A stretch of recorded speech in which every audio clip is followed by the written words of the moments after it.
Bonjour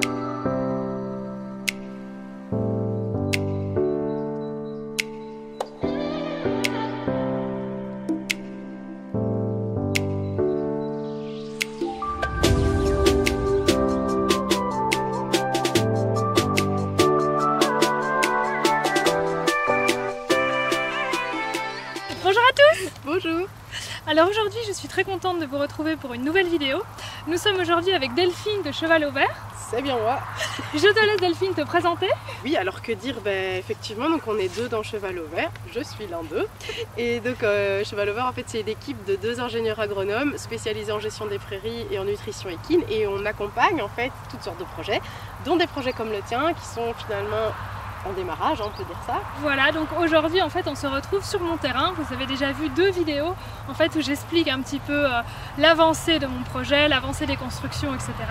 Et donc aujourd'hui on se retrouve avec Delphine pour analyser en fait un petit peu le terrain, pour voir ce qu'on va pouvoir faire avec les chevaux, voir s'il y a des plantes toxiques, voir comment je dois entretenir mon terrain, voir comment je dois le parceler. Donc voilà, énormément de questions. Donc là pour la première partie, vous allez voir tout de suite, on a fait le tour du terrain, on a été voir tout ce qui est haies et arbres. Donc en fait, ici dans la haie, on va trouver certaines espèces qui sont intéressantes, qui sont a priori non toxiques, en tout cas pour le moment, donc ça c'est très bien. Et notamment on trouve ici de l'aubépine qui a certaines particularités médicinales, dont en fait d'être un tonique cardiaque, et aussi certaines substances qui viennent dilater les capillaires sanguins, qui sont ces petits vaisseaux en fait tout fins qu'on a à la fin du système circulatoire. Et du coup ça c'est bien notamment pour les chevaux qui ont de l'arthrose, parce que ça vient un petit peu en quelque sorte nettoyer les articulations, et donc ça peut être pas mal. Alors ça peut être donné à tout moment de l'année, que ce soit les fleurs, les feuilles ou les fruits. Par contre, bon, on n'est pas 3 kilos non plus. Moi ce que je faisais avec ma vieille jument qui avait pas mal d'arthrose, c'était je venais prélever quelques fruits que je mettais frais dans sa ration. Et donc voilà, c'est les petits remèdes de grand-mère, et c'est pour ça que c'est sympa d'avoir une haie riche en biodiversité végétale, parce que c'est bien pour la santé environnementale en général, mais aussi pour celle de nos chevaux.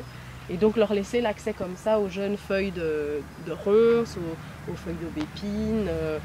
On a vu qu'il y avait des églantiers également pour le moment, qu'il y avait du frêne, donc tout ça c'est vraiment très bien. Ici on va trouver du rosier sauvage en fait, donc l'églantier. Et ce qui peut être intéressant, c'est ces petits fruits qui s'appellent des cyronodons. C'est en fait vraiment les boutons de rose une fois maturés qui vont se transformer en ces petits fruits. Et en fait, en hiver, suite aux épisodes de gel notamment, la chair va devenir blette, donc en fait molle. Et alors c'est très marrant, ici je ne peux pas le montrer parce qu'on est encore en début de saison, mais il suffit de cueillir le fruit, il vient tout seul généralement parce qu'il est tout mou, on le presse. Et on a en fait à l'intérieur des graines blanches, des petites graines qui font 2 mm je vais dire de taille. Il y en a comme ça une petite dizaine. Et en fait elles sont entourées de ce qu'on appelle le poil à gratter. C'est un petit peu, oui, velu, et par contre ça gratte. Et donc quand le fruit est blette, on presse, les graines vont sortir et il reste la pulpe qu'on peut manger. C'est très bon, plein de vitamine C. Pour nos chevaux aussi. Donc certaines personnes les donnent directement comme ça dans la nourriture également. Maintenant c'est vrai qu'au niveau du confort, dans la gorge, etc., le poil à gratter c'est pas toujours très agréable pour le cheval, donc on va dire que ça dépend un petit peu de sa sensibilité. Sinon il faut s'amuser à enlever les graines à chaque fois, ce qui est peut-être un petit peu fastidieux, mais donc effectivement pour les tisanes, etc., aussi pour nous, et pour faire des marmelades aussi, c'est vraiment top. Donc encore un très bon arbre. Et un très bon fruit.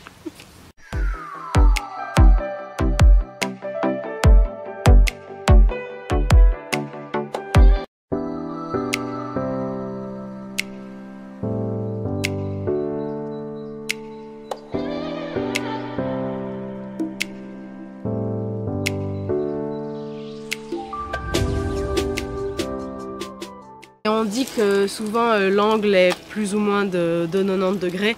Ça peut, comme je dis, ça peut s'ouvrir. Et puis l'arête est courbe, un petit peu légèrement arrondie.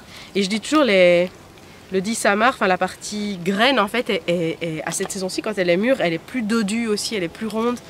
Donc on le reconnaît quand même assez facilement. Et puis bien sûr les feuilles, ça c'est le plus caractéristique.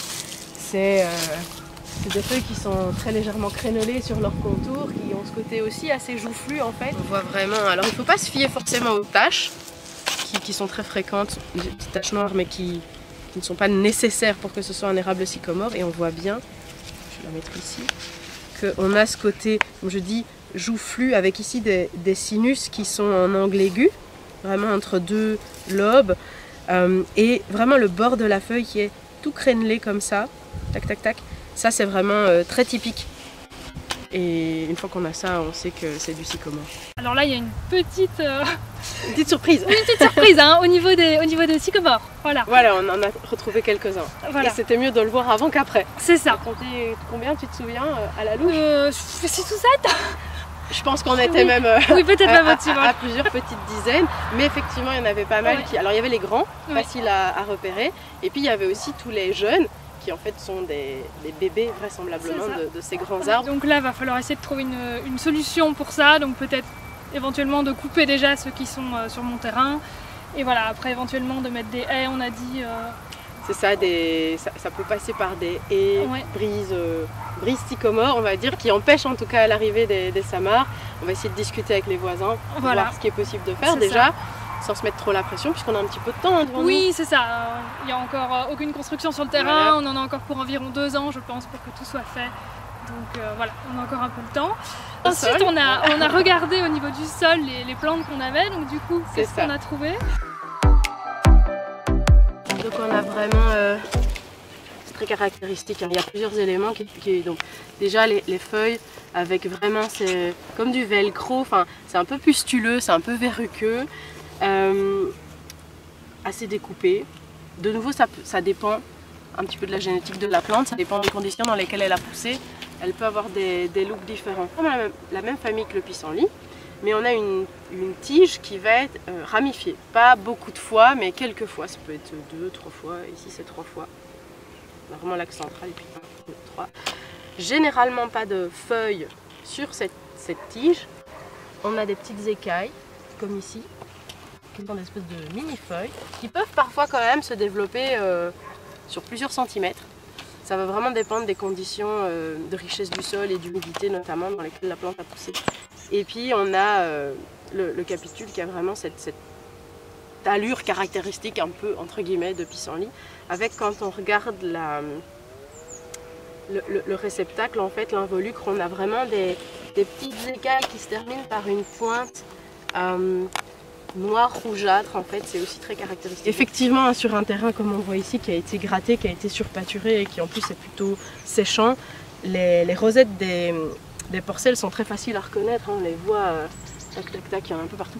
À ne pas confondre avec les rosettes de plantain, qui est une plante qui pousse dans des conditions comparables, qui tolère assez bien aussi le surpâturage, mais qui est pas problématique pour les chevaux, si ce n'est qu'il peut être assez riche en sucre. Donc on va éviter de faire pâturer un champ de plantain, mais pour le reste il a même des propriétés assez intéressantes, médicinales, donc lui ne nous tracasse pas trop. Voilà.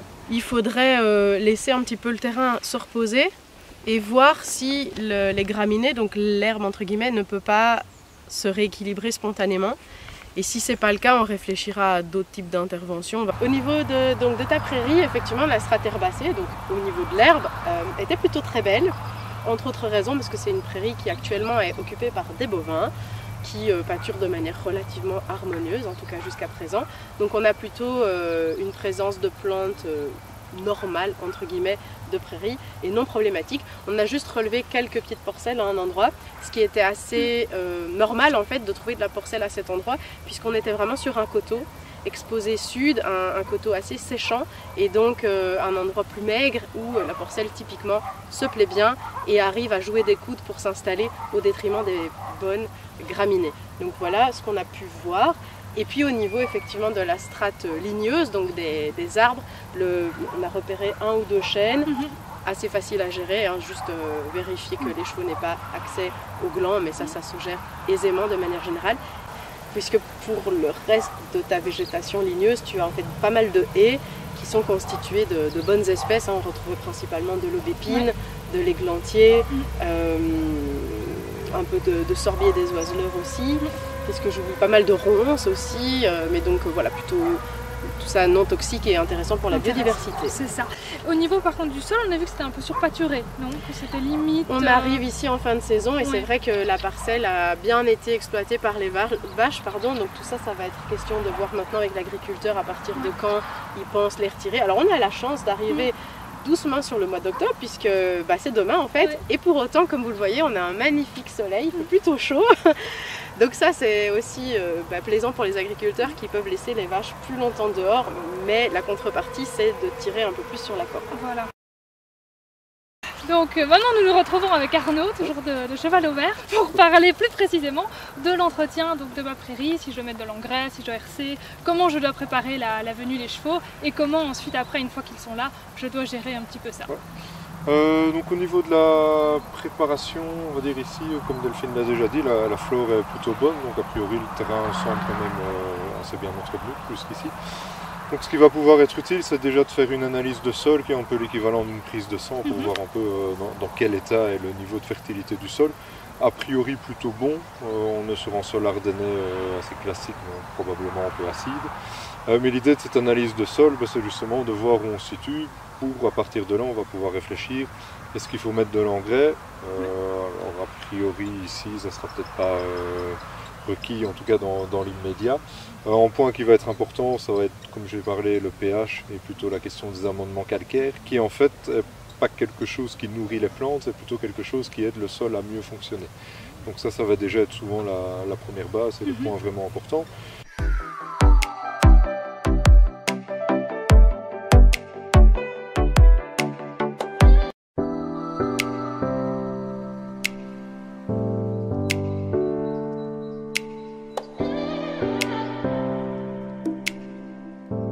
Donc en fait l'idée c'est de prendre un échantillon, il faut qu'il soit représentatif de toute une zone, donc il faut délimiter des zones homogènes, et donc pour ça on va regarder notamment le type de sol, on peut regarder parfois la gestion quand il y a justement des zones fauchées, pâturées ou autres.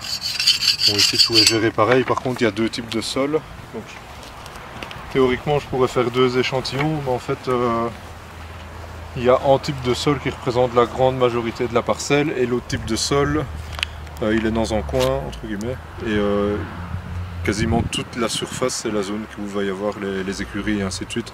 Alors il y a quelques arts de ce type de sol qui seront pâturés, mais après aller faire en échantillon, enfin je veux dire sur une parcelle de 2,5 hectares, si on a un type de sol qui fait mettons 2,30 hectares et l'autre 20 arts. Oui, c'est pas la peine. Ouais. Parce que l'idée de toute façon de l'analyse de sol c'est de pouvoir mettre en place un plan de gestion de la fertilité qu'on va peut-être pas faire forcément. Bon, si c'est bien coupé en deux, on peut se dire je vais essayer de gérer d'une manière d'un côté et de l'autre manière de l'autre. Quand c'est pour 10 arts, en général, tant pis, on gérera de la même manière et puis donc ça sert pas toujours à grand chose de faire la distinction. Et puis à partir de là, aussi l'idée de l'analyse de sol, c'est d'en refaire dans quelques années. Et comme ça nous donne aussi une indication sur la manière dont on gère notre parcelle en fait. Donc ça évolue. Si ça évolue mal, c'est qu'on a des soucis dans notre gestion. Si ça reste stable, c'est que du coup la gestion est plutôt bonne. Donc c'est vraiment ça la base de l'analyse de sol. C'est pas de se dire je vais aller mettre plein de produits sur ma prairie. Surtout que la plupart du temps il faut pas, surtout quand c'est pâturé, il y a des questions de restitution, on peut utiliser du compost aussi, enfin il y a plein de choses. Donc ça va vraiment être en point de départ. Donc ça va être le premier point dans la question de l'entretien, qui est un peu requis. Tout le reste de l'entretien, ça va plutôt être de la réflexion qu'on va devoir porter sur la fauche des refus, les bousages ici, puisque c'est des bovins, peut-être pour étaler les bouses avant que les chevaux arrivent. Mais ça, je vais dire que ça va venir en deuxième étape et un peu plus loin dans le projet, dans le sens où une grande question par rapport à l'entretien, c'est à recroiser avec la manière dont on gère le pâturage. Et donc toute la question de la parcellisation du terrain va devoir être prise en compte. Et dans la question de la parcellisation, il y a la question de l'organisation du pâturage. Donc ici, il va y avoir 2 chevaux sur plus de 2 hectares au final. Donc en termes de place, il y aura assez. Donc on va pouvoir réfléchir justement à mettre une parcellisation qui nous permettra d'entretenir un pâturage tournant qui va permettre de conserver la flore généralement et de conserver une bonne production. C'est ça. Donc là je vais vous mettre tout de suite le plan, là vous allez voir s'afficher du parcelage qu'on a décidé pour le moment à rediscuter évidemment. Et donc on voit qu'on a environ 6 parcelles avec une partie en fait qu'on réserve pour le foin. Oui, c'est ça. Donc on peut garder une partie pour le foin qui va peut-être pouvoir tourner d'année en année. Et forcément, la question de la fertilité aussi et de l'entretien va être différente. S'il y a une zone qui est fauchée, s'il y a une zone qui est pâturée, comment est-ce qu'on organise le pâturage? Est-ce que les chevaux vont rester dessus 24 heures sur 24, des choses comme ça. Mais ça, c'est aussi un peu des choses qui vont se faire non seulement à la longue, en fait, un peu aussi par expérience personnelle. Et il y a quand même un point très important que les gens ont parfois tendance à oublier à ça, c'est aussi la qualité de vie du propriétaire et du gardien liquidé. Et donc il y a ce qui est idéal à faire, il y a ce que l'on peut faire, et dans la question de l'entretien, tout ça va venir aussi en question. Faucher les refus, ça peut être pratique, mais ça demande du travail, ça coûte de l'argent aussi. Et au bout d'un moment, on peut se poser jusqu'où je peux aller. Et donc ça, ici on peut mettre les premières balises et les premières réflexions. Et puis c'est un peu à la longue que l'on va adapter. Et donc on disait à peu près changer les chevaux de prairie quand l'herbe atteint à peu près 5 cm, c'est ça? Oui, c'est ça, on va être sur 5-6 cm. Et alors, c'est pour éviter le surpâturage. Et c'est là que la parcellisation devient importante, parce que en fait, des chevaux pâturent de manière très hétérogène. Et quand on dit 5-6 cm, c'est une zone dans la parcelle où on est à cette hauteur-là. Oui. Trop souvent, on se dit il reste de l'herbe, donc en fait, c'est des zones de refus et que les chevaux ne mangent pas. Et donc, c'est ça que, en fait, plus une parcelle est grande, plus il y a des chances qu'il y ait des grandes zones de refus. Plus elle est petite, moins il y a de chances qu'il y ait des zones de refus, mais ça veut dire qu'il faut aussi mettre plus de clôture, tourner plus souvent. C'est ça. Et donc on va devoir essayer de trouver un peu le compromis. Le compromis, c'est ça. Et alors on disait aussi, tu me parlais tout à l'heure de cholet, ça j'aurais besoin de le faire de temps en temps, ou comment ça se passe? Oui, donc ce qu'on appelle cholage, en fait, pour être plus précise, parce que cholage ça veut dire épandre de la chaux. En fait, pour être plus précis, c'est des amendements calcaires, donc c'est des choses qui permettent de remettre le pH correctement. Enfin, en stade qui... Quand je dis correct, ça ne veut pas dire grand-chose. En fait, c'est un stade qui permet la meilleure pousse de l'herbe, en fait, qui rend les minéraux le plus disponibles, qui impacte aussi la structure du sol et qui permet à la bonne herbe, entre guillemets, de mieux pousser et donc d'éviter d'avoir éventuellement des mauvaises herbes. D'accord. Et donc ça va se faire en fonction des analyses de sol. Souvent, quand on parle de cholage d'entretien, d'amendement calcaire d'entretien, on se retrouve souvent à devoir faire ça tous les peut-être 3, 4, 5 ans. Mais ça dépend d'où on vient. Fois sur des sols très acides, on doit le faire plus souvent, on voit des plus grosses doses. Donc ça, sans les résultats d'analyse, ça va être compliqué. Ici, on est en Ardennes, donc les sols sont généralement acides. Vu le type de flore que l'on retrouve, et avec quand même quelques espèces typiques des sols acides, on sait que de fait, il est acide. Je ne sais pas comment l'agriculteur jusqu'ici entretenait. La question maintenant, ça va être à quel point il est acide. D'accord. Sinon, aujourd'hui, on a pu discuter aussi, donc grâce à toi et à Delphine, un petit peu aussi des haies en fait, parce que donc on va enlever un arbre sur le terrain et donc l'urbanisme nous a redemandé de remettre un arbre ou une haie. Donc on a pu discuter, on va mettre le long des paddocks, on a fait des haies. Donc Arnaud, si tu peux nous dire un peu ce que tu nous as conseillé comme essence dans la haie. Ici donc dans la haie, on a conseillé charme, frêne, saule aussi je crois. Ouais, bon, l'idée ici c'est que ça va être une haie sur une relativement courte distance, ça va en fait. Honnêtement, cette zone-là, ça va surtout faire un peu en barrage, une coupure entre la zone habitable et la piste. L'idée, c'est de ne pas mettre de plantes toxiques, forcément. Voilà. Après, forcément, sur une si petite zone, sur si petite longueur, l'intérêt fourrager va être limite. Alors bon, c'est des espèces qui peuvent être mangées, concrètement, ça ne va pas changer grand-chose. La partie ombre n'est pas très importante, puisqu'il y a plein d'autres zones à l'ombre. C'est ça. Donc l'idée ici est plutôt d'avoir des espèces qui peuvent pousser sur ce sol-ci, qui vont être indigènes, on va venir avec des espèces exotiques. Et il y a quand même un aspect qui n'est pas négligeable, c'est aussi le côté esthétique, avoir des espèces que l'on trouve jolies, puisque ça va donner tout de suite sur la pousse. C'est ça. Alors voilà, donc un tout grand merci à Delphine et Arnaud pour tout ce qu'ils nous a apporté là sur le terrain, tous ces conseils. Beaucoup de travail du coup au niveau des arbres, au niveau de l'entretien, encore beaucoup de choses à réfléchir. Mais voilà, donc ça suit son cours et un tout grand merci à tous les deux. Je vous mets en lien dans la description leur page Facebook, leur site internet pour que vous puissiez aller les voir. Je vous conseille vivement leur service. C'est très gentil, puis surtout pour toi, un bon développement de projet. Merci beaucoup. Ça se passe bien. Voilà, de toute façon, on se tiendra au courant, voilà. C'est pas la dernière visite. Voilà, un tout grand merci, je vous dis une très bonne journée. N'hésitez pas, comme d'habitude, à vous abonner, à cliquer sur le petit bouton j'aime, à venir en commentaire, enfin vous savez tout ça. Merci beaucoup et à bientôt. À bientôt. Au revoir.